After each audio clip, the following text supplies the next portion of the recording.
Hi everyone, Bernard here. I hope you're all staying safe and well, and welcome to my film and TV channel. I hope you enjoy what I've got for you today, and please check out as you're watching this little links on screen as well for different things, for my Facebook and Twitter, and of course my football channel as well.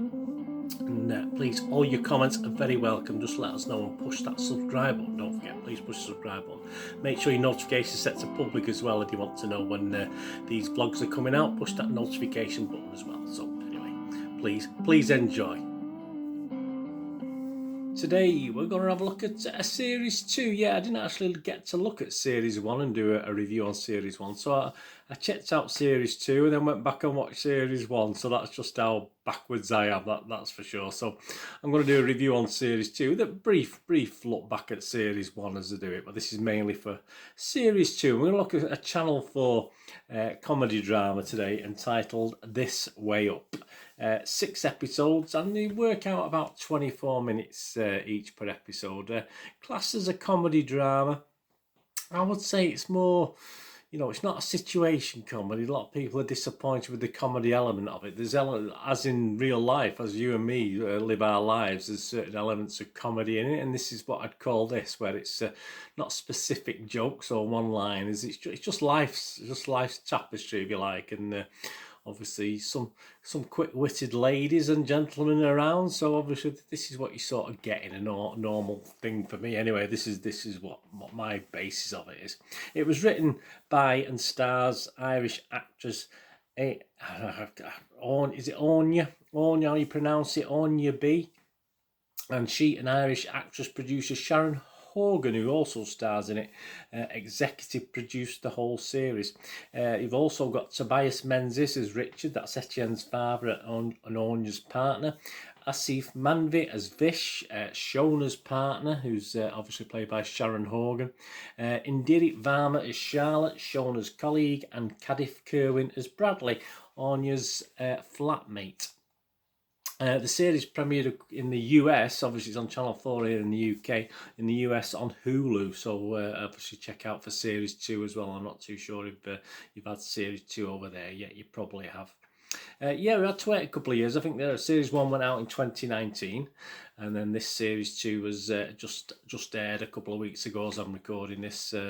I'll give you all the dates and stuff of when these scores and ratings are, etc. in a moment. But yeah, just a couple of weeks ago we got Series 2. So there's a little bit of a break, probably. I don't think it's a COVID thing though, because some of this is obviously just set just before COVID kicks off. So obviously just a couple of years between the series. And what's it about? Well, this episode carries on, obviously, from the last one, as Anya is in the throes of a new relationship now. She started off a new relationship, and Shona is in a new big house. Their adventures continue as Anya's relationship has teething problems, of course, as you'd expect. And Shona prepares for her marriage in a big house on her own at the moment, because her other half is over in the States. All these scores was at 30th of July 2021, 1:30 p.m. UK time. Yeah, the Metacritic, I've just got to say, there's not loads of critique and reviews out there. I just had a quick look at Metacritic.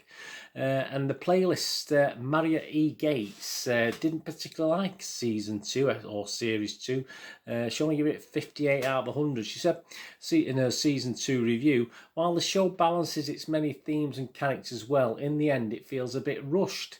The number of plot lines left hanging after the final episode are ultimately unsatisfying. Yeah, I sort of have to agree with that. We'll touch on that upon that when I do my little thoughts in a bit.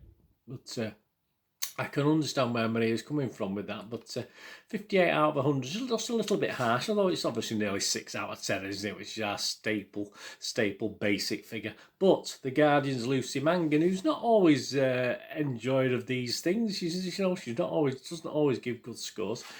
She reviewed Season 2 and said, B and Horgan's chemistry is as glorious as ever. It is. They overlap and underlap perfectly, giving expansive but controlled performances that never take from each other. It is wonderful. Indeed, it feels almost a privilege to watch. Well done, Lucy. I mean, I think only a couple of I reviewed them recently. You were a bit mean, but yeah, you're sort of gushing there. I think you like these two young ladies. Internet Movie Database. Yeah, so just had a quick look back at series 1, and it was rating, the episodes were rated anywhere between 7.2 out of 10 and 8.2 out of 10, so very, very good. And I've just checked now as I'm recording this, and episodes 1 to 6 and series 2 are getting very, very similar, but a minimum of 7.4, so that's better. Not quite as high though, 8.1, but still sort of pretty much on the, you know, consistent throughout. So let's go on to my little thoughts about this. I mean, looking through the user Internet Movie Database reviews, and obviously that critique early on, many are questioning the comedy element. As I said, I think I've sort of covered that a little bit, because it isn't a situation comedy. It's life comedy, if you like. It's like. I mean, perhaps I've worked in lively places, I don't know, but it's like the banter. It's like the banter you get in normal life. And say it's no real set things, and the circumstances happen that are quite funny. But it's not laugh out loud. I can't honestly say I laughed out loud. I smiled quite a lot, because I do like this show, I'll tell you now. But yeah, there's a lot of people asking where the comedy is. So obviously they've gone into this looking for the wrong thing. So if you do expect a typical, if you like, British sort of comedy, even something like Fleabag, for instance, there are one-liners in that, but it's more on that basis than perhaps a basic, simple situation comedy. So I do enjoy it, but I do fully accept the criticism as well, because if you know, it isn't quite perhaps what some people expect. And certainly, if you've watched series 1 and you didn't like it, I don't think you're going to bother watching series 2, because it's just a continuation. It is more a drama with great chemistry, and the chemistry between the cast and not just the two ladies, the two main protagonists, but the whole cast in itself is good, and the humour is supplied in the interactions, if you like, between those characters, rather than just laid on a plate and you know, fed to someone and that sort of thing. Anya Bay and Sharon Horgan are two of my favourites anyway. I mean, I'm sorry, can't pronounce the name, but she is my favourite. I do enjoy watching her. So it will be very hard for me not to like this, because I like both those ladies. And for me, it basically starts to work straight away from episode 1, series 1, although obviously I watched series 2, episode 1 first, but it works because of this very believable sister relationship as well. They fall out, the friends, you know, and it is very, any of us who've been in relationships with our brothers and sisters know that, and it sort of works all the time because it's very, very believable. If there is a criticism, I think the critic pointed it out there, didn't they, a bit earlier on. The storylines, yeah, series 2 is a bit odd. Series 1 sort of ends, and you sort of know there's going to be a series 2, but there's sort of, you know, it's all sort of not neatly packaged and finished off, but there's a couple of little cliffhangers, etc. But yeah, series 2 is a big problem. It seems to be it doesn't seem to finish off a lot of the little stories, and which is unfortunate. Okay, we might get a series 3 to carry it on, but it is a little bit disappointing in the way he put it together. And someone said about it ending and too soon, as though it was rushed. And I sort of feel like it is rushed. It all ends very soon. As though all of a sudden someone's pulled the plug. I mean, or someone's actually said, "Oh, COVID's hit. Let's finish this off in a couple of days." And that didn't happen, as far as I know. But obviously, this is the feeling I got for it, and that's the only very minor quibble and disappointment I've got with it. And I can fully understand any criticism. The thing is, this feels real. It does feel real. We sort of know people similar to people in this programme. Or we want to know people who are like this in real life, because they're the sort of people I like to spend time with. Most of these people in this comedy drama, it's like spending 25 minutes with friends. Okay, mixed up friends, but aren't we all mixed up people in the end when we live our lives, if you like. So I'm going to give it my rating, and this is quite impressive for me. I don't often go this mad, but I'm going to give it an 8 out of 10, because I thought both series were excellent. As I said, I did watch series 2 before 1, but hey, there you go.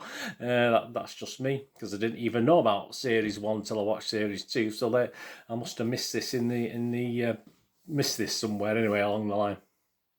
But as I said, generally, I think the vibe to series 2 is a little bit more positive than series 1. I think series 1, obviously, you're talking about mental health and breakdowns and stuff. So yeah, so I think there's a more positive vibe, but I said it does lose out on its actual conclusions. So, but overall, I wouldn't say there was any real big difference between series 1 and 2. I think they're both thoroughly entertaining, and if you do watch them in the correct order and watch watch series 1 first, and you do like it or love it, I sort of almost love it, I must admit, then yeah, more of the same in series 2 and hopefully more of the same in series 3 as well. So anyway, let me know what you think. As I say, I can understand the criticism because it isn't you know, it isn't one of those straightforward comedies. It's sort of life, and life in itself can be comedic and serious and, you know, everything, can't it? That's what life is. So I fully understand it, but I liked it. It's one of my favourites, so I liked it. But I can understand some people not liking it. Let me know what you think anyway.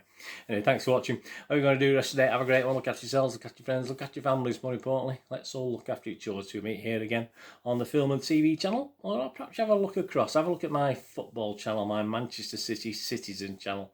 I only ever ask one thing of you. Please stay safe, everyone. Thanks for watching. Bye for now.